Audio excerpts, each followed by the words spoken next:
यहाँ तो सभी दिव्य विभूतियाँ उपस्थित हैं। त्रिदेव, त्रिदेवियों के साथ इंद्रदेव और सभी देवता ही तो हैं यहाँ।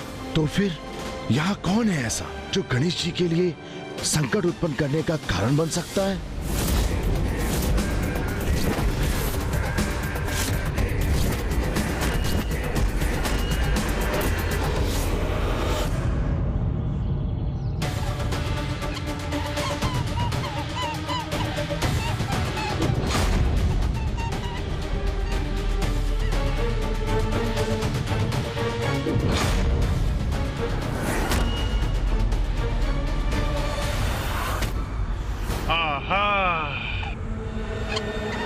तो यहाँ छुपा है मेरा आहार।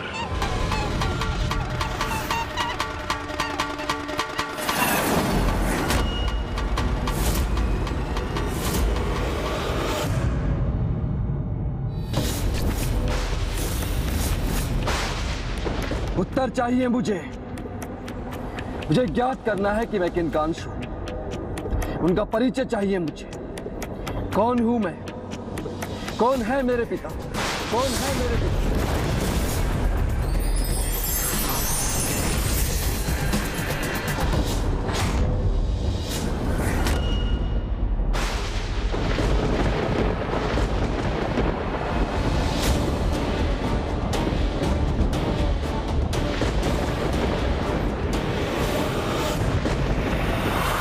ये मौसम में अचानक कैसे परिवर्तन आ गया?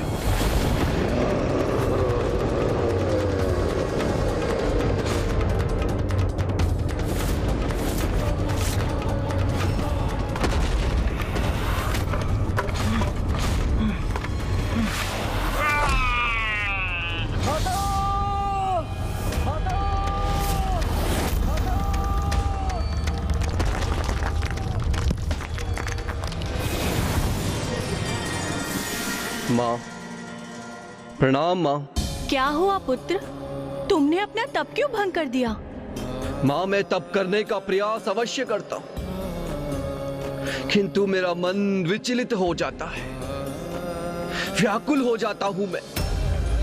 एक ही प्रश्न जो बार बार व्यथित करता है मुझे, और आपको ज्ञात है माता, क्या है मेरा प्रश्न? एक ही प्रश्न पर केंद्रित है मेरी अनंत जिज्ञासा। किसका पुत्र हूं मैं? किसका पुत्र हूं मैं? मेरे पुत्र हो तुम, भूदेवी के पुत्र। मैं ही तुम्हारी माता हूँ। आप जननी है मेरी, ज्ञात है मुझे, किंतु मेरे पिता कौन है उनका परिचय ज्ञात नहीं। वो मुझे ज्ञात करना है माता। मैं आज कुछ भी स्वीकार नहीं करूंगा। वर्षों से जिस उत्तर से आपने मुझे वंचित रखा है, वो आज आपको देना होगा माता। वो रहस्य आज आपको उजागर करना ही होगा। अरे वाह नंदी जी, इतने सारे उपहार, वो भी मेरे लिए। हाँ गणेश जी, ये समस्त उपहार आपके लिए ही हैं। अच्छा। पुत्र गणेश, अभी एक उपहार और शेष है तुम्हारा। एक और उपहार? अच्छा मामा जी, तो कहाँ है वो उपहार? बताइए ना मामा जी, मेरा एक और उपहार कहाँ है? अवश्य।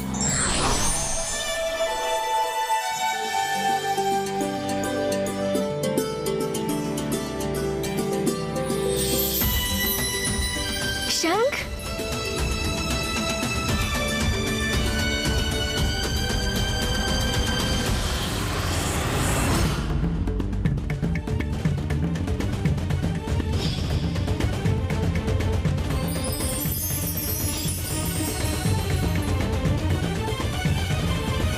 क्या हुआ, आप सभी इतने चकित क्यों हैं? ये मेरा शंख नहीं है, केवल शंख रूपी मिष्ठान है। ओह, अच्छा मामा जी, आप समझा।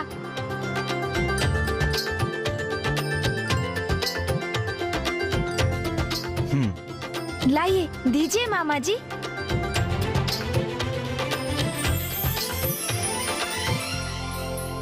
आपका कोटि कोटि धन्यवाद मामा श्री। आपका ये उपहार तो सुंदर भी है और अवश्य ही स्वादिष्ट भी होगा। इसे तो मैं अवश्य ग्रहण करूंगा मामा जी। किंतु मामा जी, आपके शंख की दिव्य ध्वनि का श्रवण करने हेतु पुनः आऊंगा आपके पास और आपका शंख भी प्राप्त करूंगा मैं।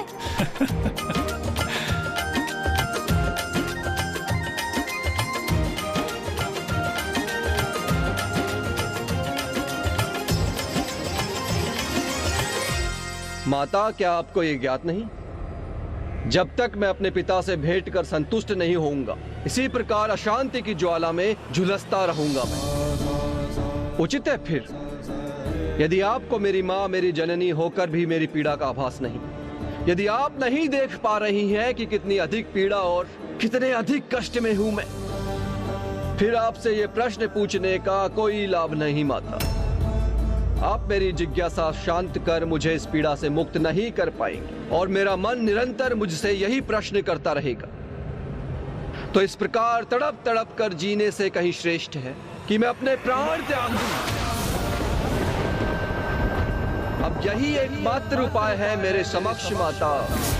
अब और नहीं सहूंगा मैं ये कष्ट, अब जीवित ही नहीं रहूंगा मैं।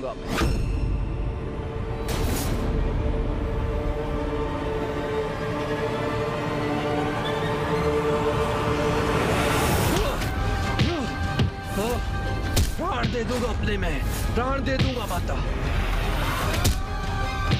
पुत्र भोग, इस अनर्थ को विराम दो।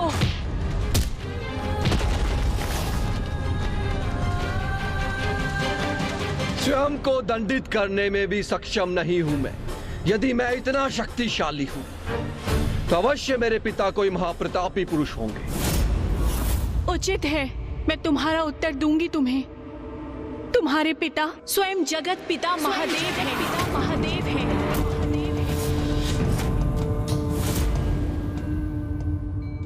जगत पिता होने के नाते संसार के सभी जीवों के दुखों का निवारण करना, उनके जीवन को सुख से भरना मेरा दायित्व है। किंतु संसार के सभी सुखों और दुखों से परे अपने परिवार को, उमा को, अपने पुत्रों के साथ प्रसन्न देखकर मेरे हृदय को जो सुख, स्नेह और संतुष्टि और आनंद की अनुभूति हो रही है, वो सबसे भिन्न है। जगत पिता महादेव ही है मेरे पिता, किंतु ये कैसे संभव है? मैं बताती हूँ पुत्र। पूर्व काल में अंधक नाम का एक महाअसुर था, जिसका देवताओं के साथ एक महाभयंकर युद्ध हुआ।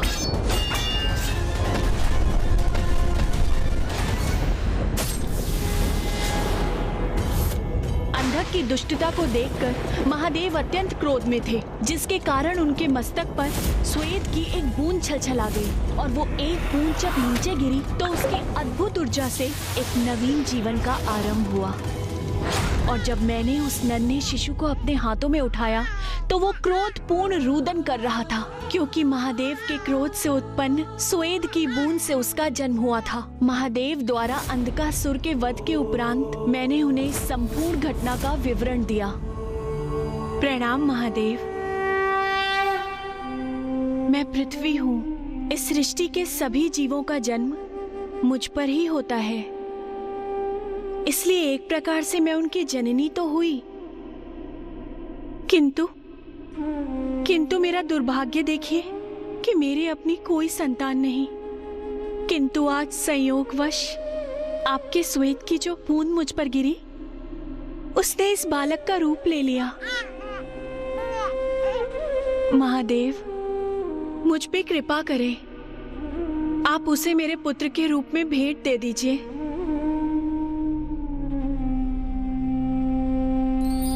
तथास्तु, तथास्तु, तथास्तु।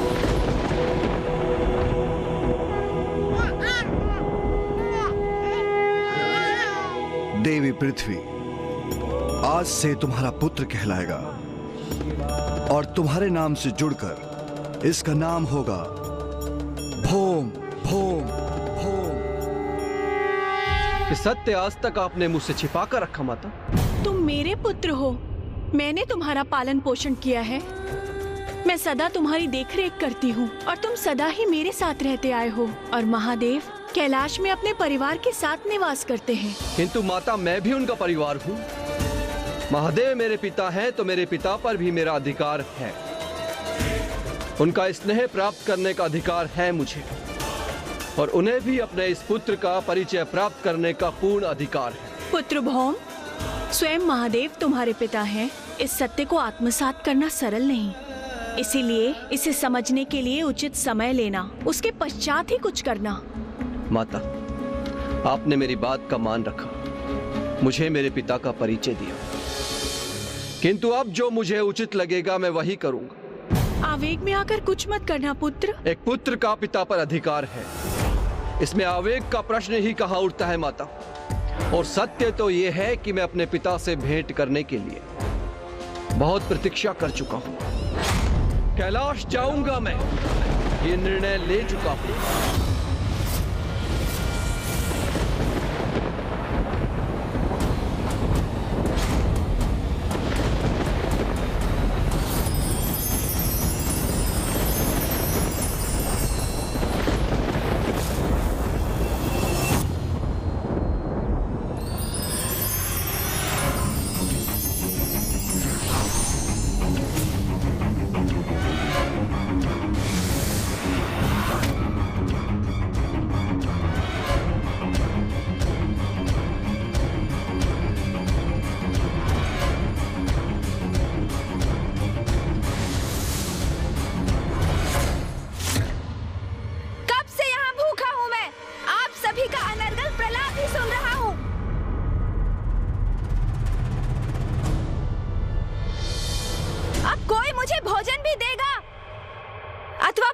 भोजन को घूर घूर कर ही अपनी भूख शांत करनी होगी मुझे।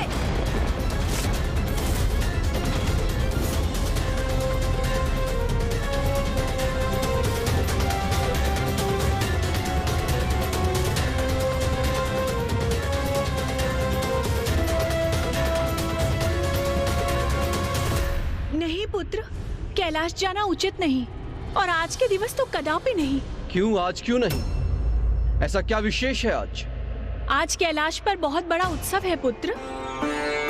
महादेव और पार्वती अपने पुत्र गणेश का जन्म दिवस बहुत धूमधाम से मना रहे हैं। वो गणेश जी जो स्वयं प्रथम पूज्य देवता भी हैं। वाह, एक और गणेश सर्वाधिक सर्वप्रिय पुत्र, जिसके जन्म दिवस के उपलक्ष्य में संपूर्ण कैलाश आनंदित है।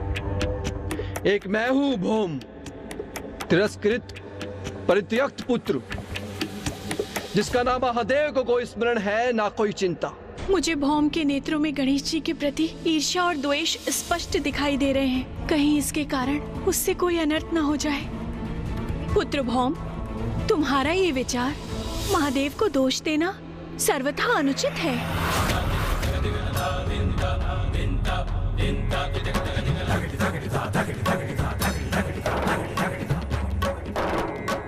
पुत्र भौम के तन से उत्पन्न ऊर्जा से समीप के सभी प्राणी प्रभावित होते हैं और वो उग्र हो उठते हैं। और अब जब वो गणेश जी के प्रति क्रोध और घृणा के भाव को अपने भीतर लेकर कैलाश गया, तो कहीं उसका कोई प्रतिकूल प्रभाव न हो, गणेश जी को कोई क्षति न पहुंचे। पुत्र गणेश,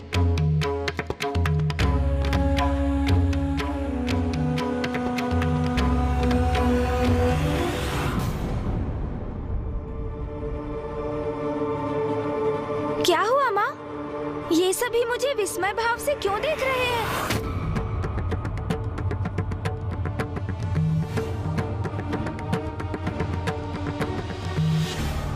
अवश्य क्षणिक भावावेश था गणेश का, जो पल भर में उमड़कर मिट भी गया और अब उसे स्मरण भी नहीं है। सब कुशल है। हम सभी से बहुत बड़ी भूल हुई, बहुत बड़ी भूल। हम सभी ने गणेश के साथ बड़ी निष्ठुरता का व्यवहार किया है। ये आप क्या कह रहे हैं भ्राता विष्णु? हम गणेश के प्रति निष्ठुर कैसे हो सकते हैं? हाँ बहन पार्वती, आज गणेश का जन्म दिवस है और हम सभी उसकी इच्छाओं की पूर्ति करने के स्थान पर विधि विधान और शिष्टाचार में बंधकर उसकी खुशियों को बाधित कर रहे हैं।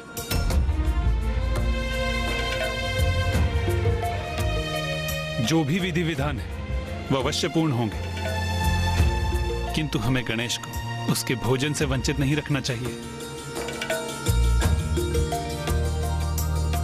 आज गणेश का जन्म दिवस है और उसके समक्ष उसके मिष्ठान उसके मोदक सभी हैं, परंतु हमने उसे ग्रहण करने का अवसर ही नहीं दिया, तो उसको क्रोध तो आएगा ही ना।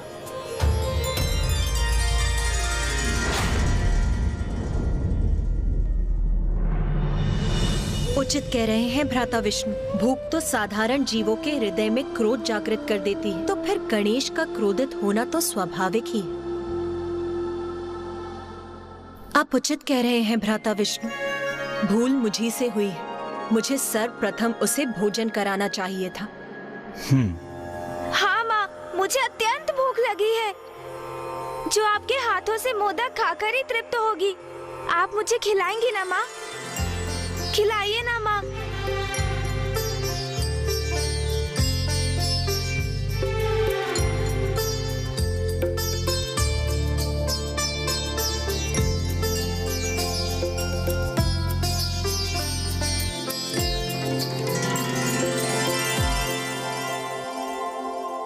जन्मदिन की अनेकों शुभकामनाएं पुत्र। मैं यही कामना करती हूँ कि इस मोदक की तरह तुम्हारा जीवन भी मधुर हो।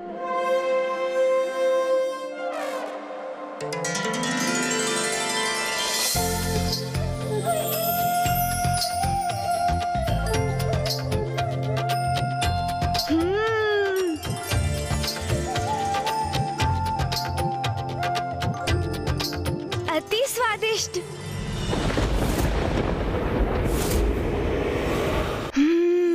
मोदक, वो भी माँ के हाथों से प्राप्त कर आनंद आ गया।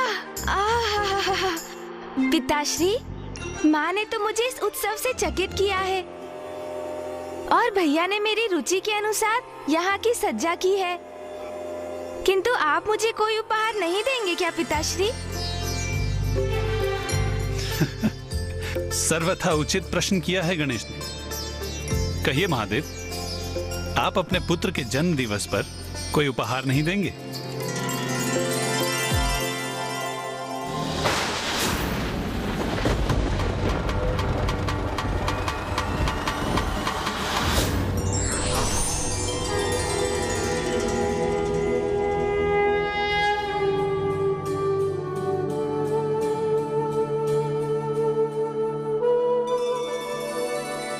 पुत्र गणेश, मैं तुम्हें तुम्हारी मां के समान दुलार तो नहीं कर सकता। मैं तुम्हें तुम्हारे भ्राता के समान तुम्हारी सभी नटखट क्रीड़ाओं में भागीदार भी नहीं बन सकता। किंतु एक पिता होने के नाते मैं तुम्हें अपनी दृष्टि दे सकता हूं। एक पिता की दृष्टि जो सदैव तुम पर बनी रहेगी। अपना श्रवण दे सकता हूं।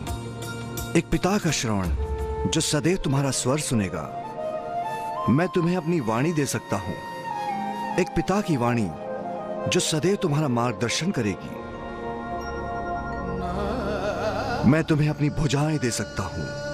एक पिता की भुजाएं जो सदैव तुम्हारी रक्षा करेंगी, अपना संरक्षण करने हेतु तुम्हें अपने भीतर भर लेंगी।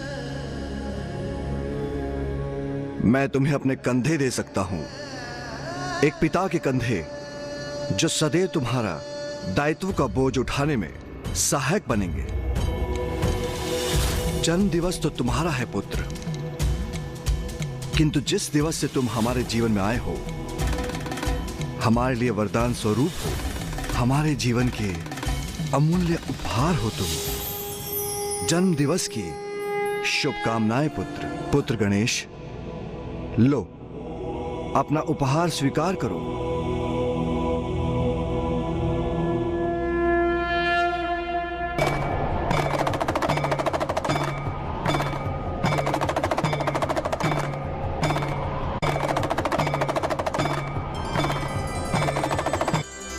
धन्यवाद पिताश्री।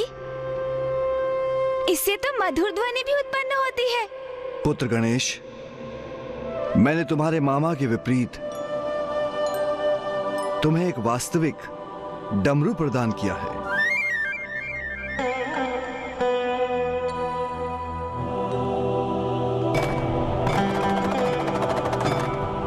नाथ, आज तो मैं बहुत प्रभावित हूँ। आपने तो इस उत्सव के आनंद को और भी बढ़ा दिया। उमा, एक पिता के लिए इससे आनंद की बात क्या हो सकती है कि उसकी संतानें आनंदित हैं।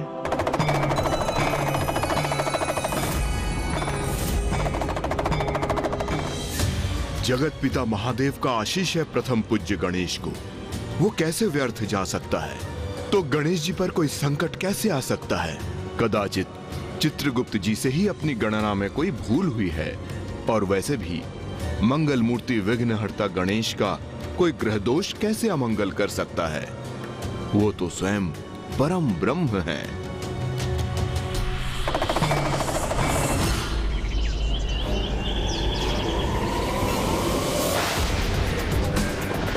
एक पुत्र के जन्म दिवस का उत्सव दूसरे को अलगाओ। मैं भी महादेव का पुत्र हूँ। विनती से अथवा शक्ति से अपना अधिकार तो मैं लेकर ही रहूंगा। आज मैं भौम जगत पिता महादेव का पुत्र उनसे भेंट करके ही रहूंगा।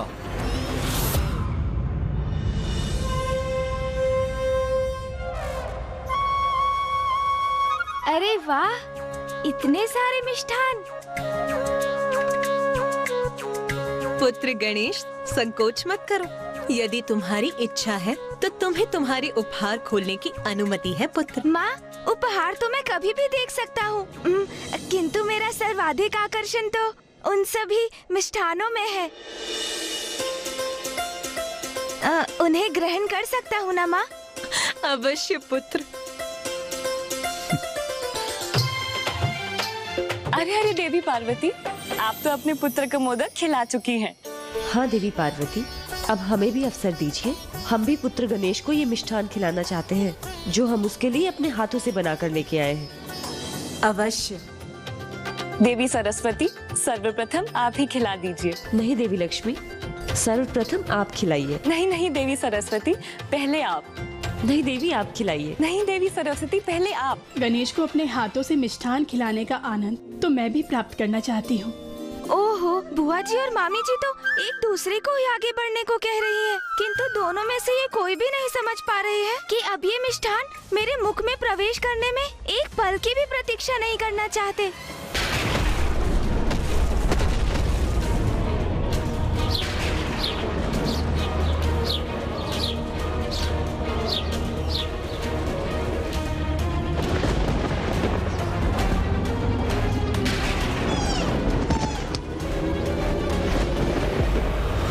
पुनः वैसा ही योग प्रस्तुत होने जा रहा है जिस योग में प्रथम पूज्य गणेश जी का शीश धड़ से विलग हुआ था। कुछ भी हो, मुझे अभी माता पार्वती को बताना ही होगा। परिस्थिति विकट हो, उसके पूर्व ही संकट का निवारण उचित है। मैं धर्मराज हूँ। भय अथवा किसी अन्य भाव के कारण अपने दायित्व को निभाने से पीछे नहीं हट सकता मैं। इसलिए मुझे जो ज्ञात है वो मुझे माता पार्वती को बता देना चाहिए। पहले आप खिलाइए। नहीं नहीं देवी सरस्वती, आप खिलाइए। पहले आप। माता माता पार्वती,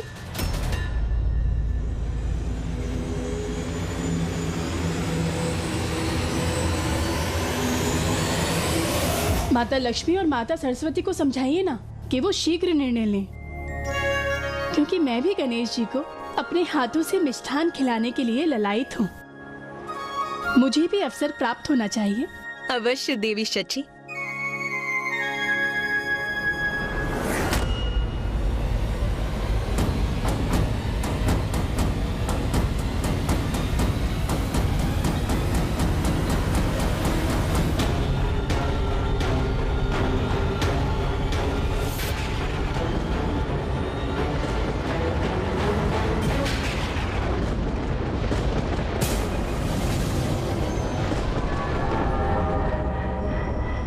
तो ये है मेरे पिता महादेव का निवास, कैलाश का प्रवेश द्वार।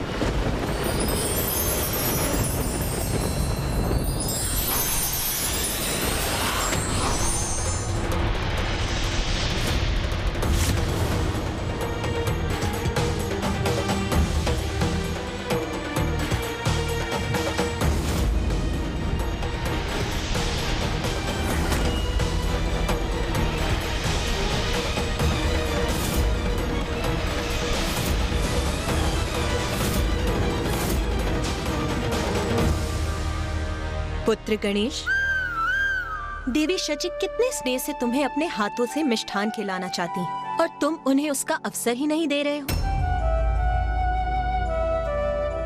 और तुमने देवी लक्ष्मी और देवी सरस्वती की थाल से भी मिष्ठान समाप्त कर दिए। मुझे क्षमा कीजिए, मैं स्वयं को रोक नहीं सका माता। अब मुझे अपने हाथों से मिष्ठान खिलाइए माता।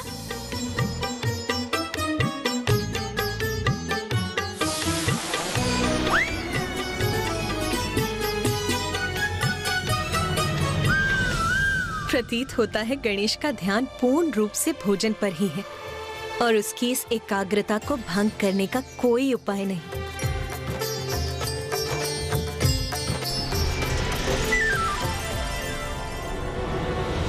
गणेश जी भोजन में व्यस्त है। यह अच्छा अवसर है। माता पार्वती को सावधान करने का उत्तम अवसर है ये। माता,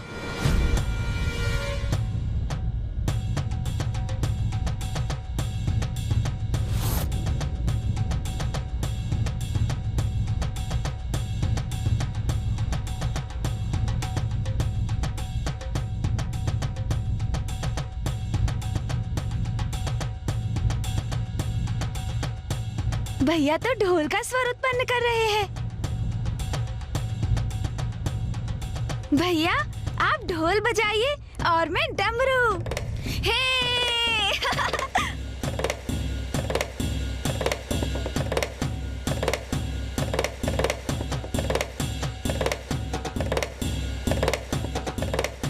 दोनों महादेव पुत्रों की जुगलबंदी तो बड़ी ही आनंददायक होगी।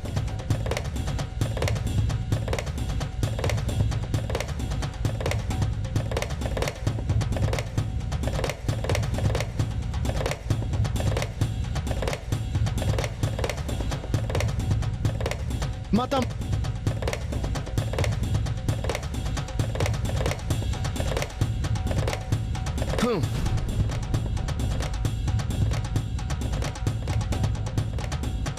आज मेरे अनुज गणेश का जन्म दिवस है।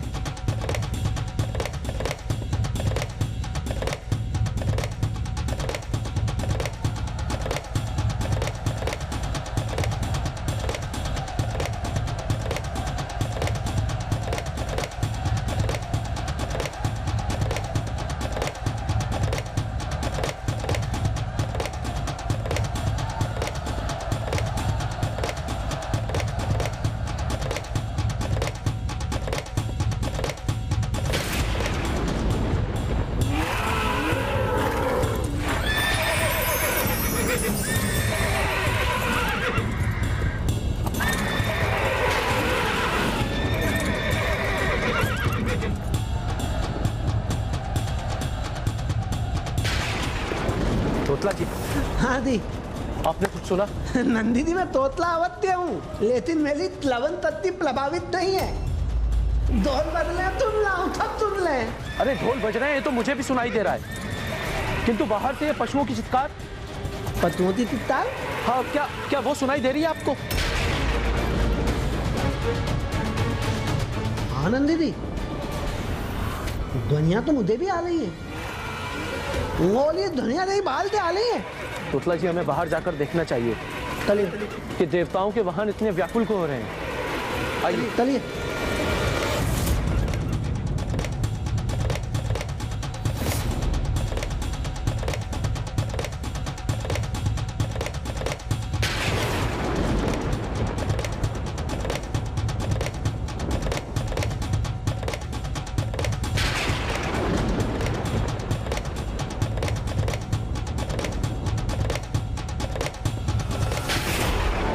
मेरे पिता का निवास कैलाश मेरा भी निवास है।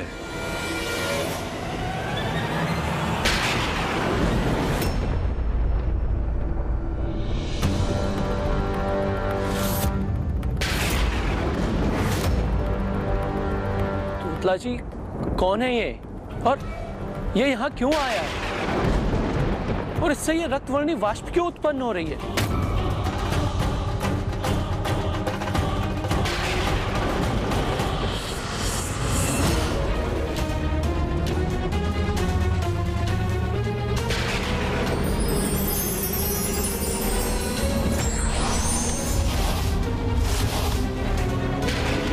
कौन हो तुम?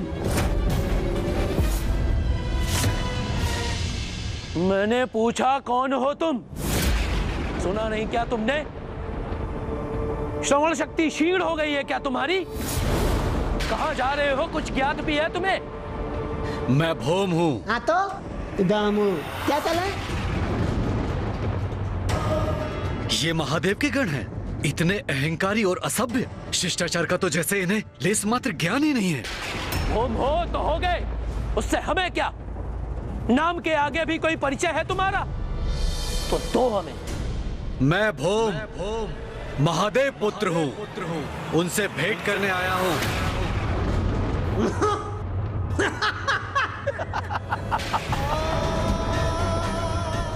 महादेव पुत्र है ये। महादेव पुत्र भौम। तोतला जी, कहां से, कैसे कैसे बड़े बड़े भ्रम पाल कर यहां पहुंच जाते हैं मूर्ख अज्ञानी, और कहते हैं महादेव पुत्र भौम है।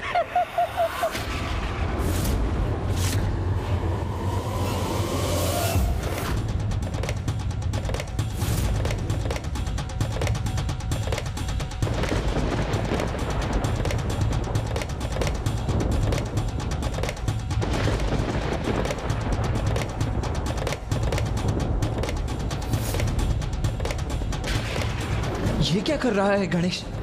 उसने अपने डमरू के नाद को इतना क्यों बढ़ा दिया?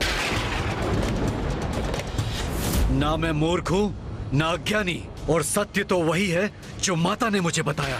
किंतु ये गण धृष्ट और अशिष्ट अवश्य हैं। कभी दर्पण में मुख देखा है अपना? कहाँ मेरे प्रभु महादेव?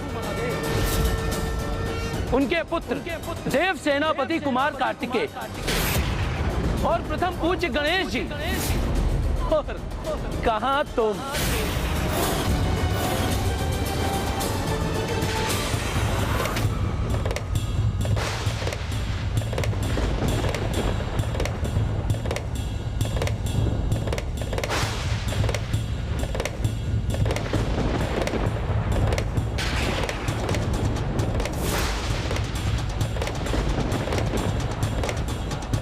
आज के इस उत्सव में क्रोध का कोई स्थान कहाँ है?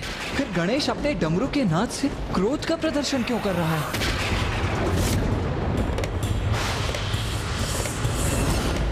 मैं भी महादेव का ही पुत्र हूँ। अरे मूर्ख, हम सभी महादेव के पुत्र हैं, क्योंकि वो तो जगत पिता है। किंतु इस कारण कोई भ्रम नहीं पालना चाहिए। वास्तविकता में उनके दो ही पुत्र हैं, कुमार कार्तिकेय जी और प्रथम पूज्य गणेश जी। तुम्हारे पिता स्वयं जगत पिता महादेव हैं, जिनके जन्म दिवस का उत्सव यहाँ आज कैलाश में मनाया जा रहा है। उनके दो ही पुत्र हैं, कुमार कार्तिकेय जी और गणेश जी, जिनके जन्म दिवस का उत्सव यहाँ आज कैलाश में मनाया जा रहा है।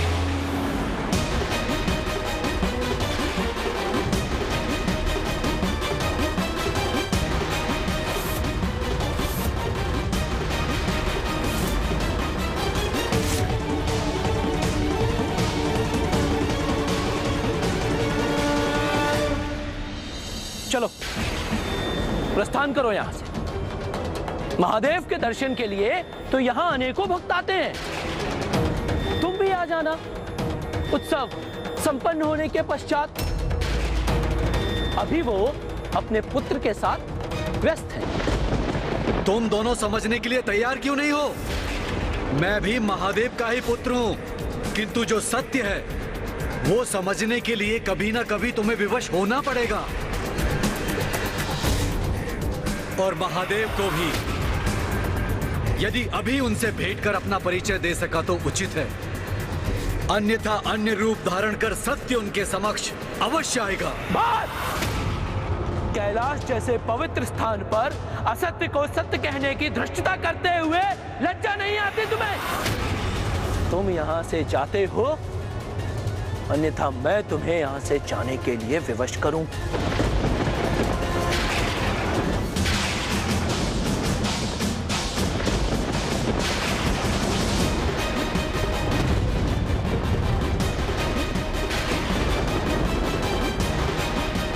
पुत्र गणेश ऐसे रौद्र रूप में?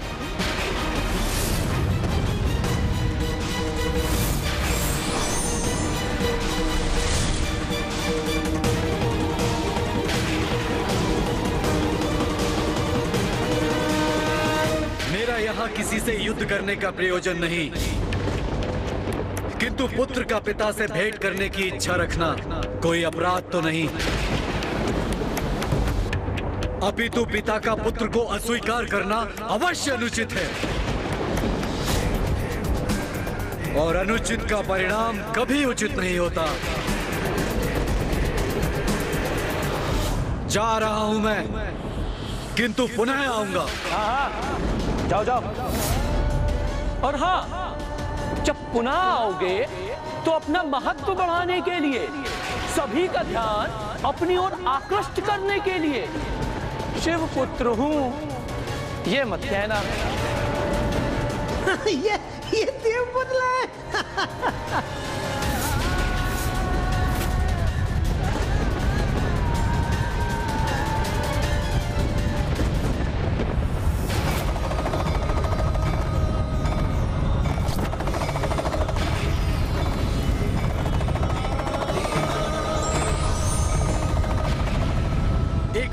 अपने वक्ष से लगाकर उस पर सारा स्नेह न्यौछावर कर बहुत आनंदित हो रहे ना आप महादेव। इतना बड़ा भेदभाव कि एक अन्य पुत्र को पूर्ण रूप से भुला बैठे हैं आप। नहीं, बहुत बड़ा अन्याय है ये, किंतु शीघ्र ही आपको इसका उचित न्याय प्राप्त होगा। अपने इस पुत्र को दुख दिए है ना आपने, जो आपके आनंद का स्रोत है, तो उसका दुख भी देखना और सहना होगा आपको महादेव। जा रहा हूं मैं।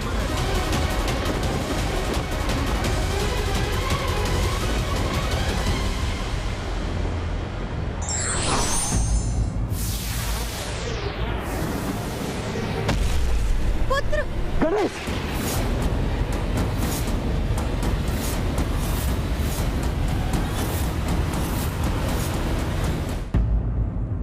अचानक क्या हो गया था मुझे? ऐसा लगा जैसे किसी प्रबल शक्ति ने वश में कर लिया हो, और वो आगंतुक तो मात्र महादेव से भेंट करना चाहता था, उनके दर्शन करना चाहता था। फिर मैंने इतनी निष्ठुरता का व्यवहार क्यों किया उसके साथ? क्या उसके प्रति हमारा आचरण उचित था? तोतला जी, समझ में नहीं आ रहा है कि अकारण ही मैं इतना उत्तेजित क्यों हो गया। हाँ नंदी दी, मुझे भी तो तेता ही प्रति दुआ देते। तिथि ने मुझे अपने पद में तल लिया था, किंतु अब दो भी हुआ, ओ दिया तो ओ दिया। तलिए तलिए बीतल तलिए।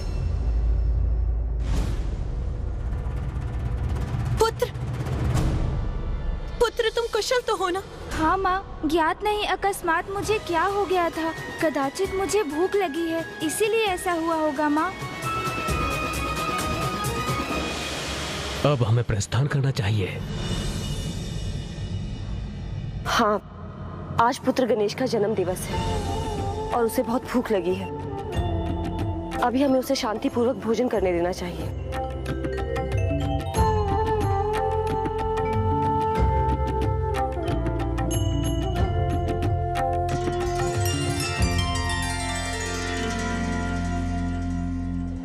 अब तो सभी देवी देवता प्रस्थान कर रहे हैं, यही उचित अवसर है। उनके प्रस्थान करने के पश्चात मैं माता पार्वती को अवश्य कह दूंगा। नाथ, आपने शांत रहकर माता पार्वती से कुछ ना कहकर उचित ही किया। देखिए ना, माता पार्वती महादेव कितने प्रसन्न हैं।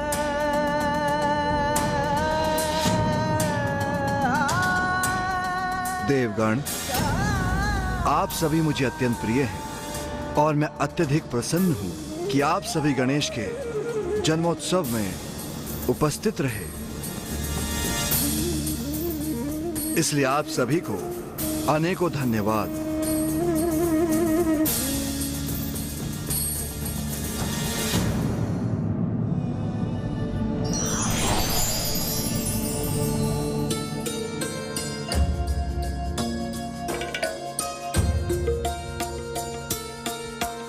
यमराज, आपको ज्ञात है कि मुझे सर्वाधिक प्रिय कौन है?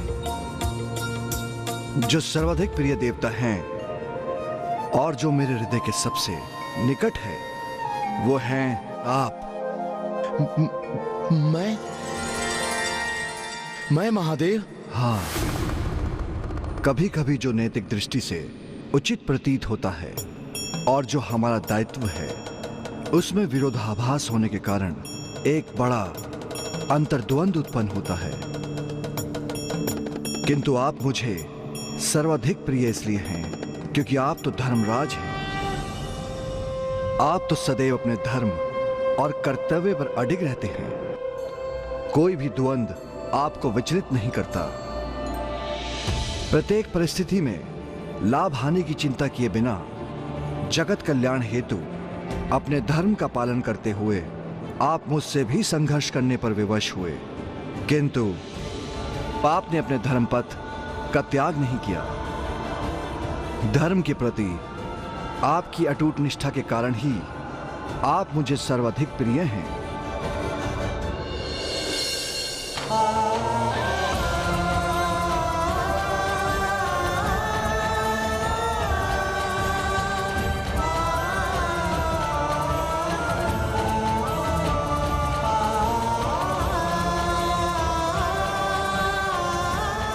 महादेव को मुझ पर इतना विश्वास है और मुझे उनके विश्वास का सम्मान करना होगा। अपना धर्म मुझे निभाना ही होगा। यमराज के मुख पर ऐसा भाव क्यों? जैसे उनके भीतर भावना का बवंडर उमड़ रहा है, जैसे वो कुछ कहना चाहते हैं किंतु कह पाने में विवश है।